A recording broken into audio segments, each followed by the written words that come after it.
All right, so we're Group 7, and we wanted to start off our talk on unions by giving some personal experiences on how not knowing about unions, like even if you're not part of one, you've probably experienced some of the benefits from unions, like the wages that we have right now and certain labor laws. Those are all things that unions have fought for, but sometimes we don't know about them. Yeah. So one of the things that I found in my own life is the differences between my mother's work, her career, and my father's. My father is blue collar; he's electrician, non-unionized, and my mother works at a community college, so she has a state union working on her contracts and people who come and help her with benefits and everything else. And so I've seen what happens when, like, one person has like a unionized job and it's like it's in your contract. Everything can go back to the contract. If you're having a problem, you go into the contract and you bring it up with someone maybe above your boss, maybe a representative. There's a whole office for that. Versus my dad having like misconceptions about unions, about how they were kind of just taking money out of his pocket because he didn't feel that the benefits he was getting were worth the union prices, because his job as an electrician really does like have its highs and lows, especially when the recession hit.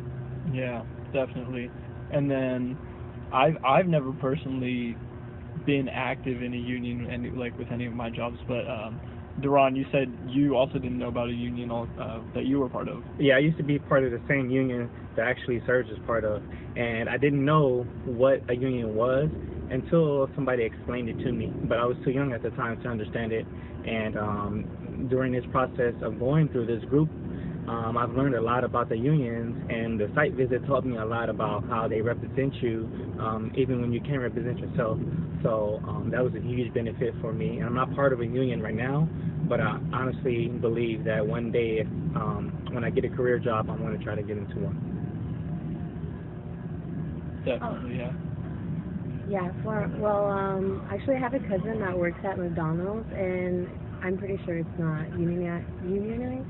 And like for example, she works Fridays, Saturdays, and Sundays, and she works until 2 a.m. and she often doesn't get breaks. And I even tell her like, why don't you get these breaks? And she always mentions that she will get them the following day, but she just doesn't. And to me, that's exploitation. And some people need to be aware that they have the rights. They should like get their breaks and be treated well.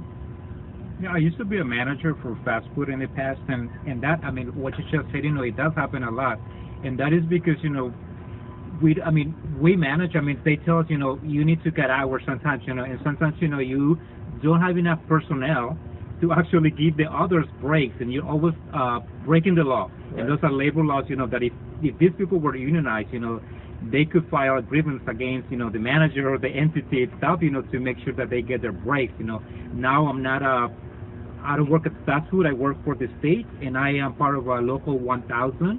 I didn't know much about unions before, but now, after, we visiting, doing our site visit and digging more into what unions do, I'm really comfortable with being part of a union because they actually look after my own interest. Of course, I have to pay a due, but that is worthwhile. It's a good benefit. It's a good investment. Also, I had the opportunity about a few weeks ago to go to a union rally. There were different unions together coming to support Gavin, the new governor, and that was really interesting to know that there are political figures out there, in the political arena that actually are in favor of unions, and Gavin is one of those.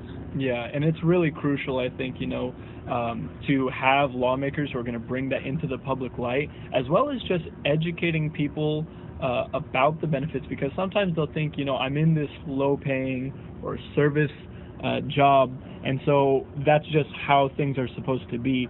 But really what unions do is it gives them the tools and it gives them the outlet. Especially one thing that I found really interesting was for undocumented workers.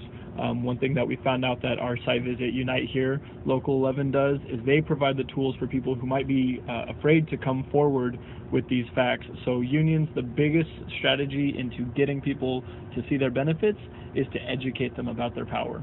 All right. All right. you. Thank you.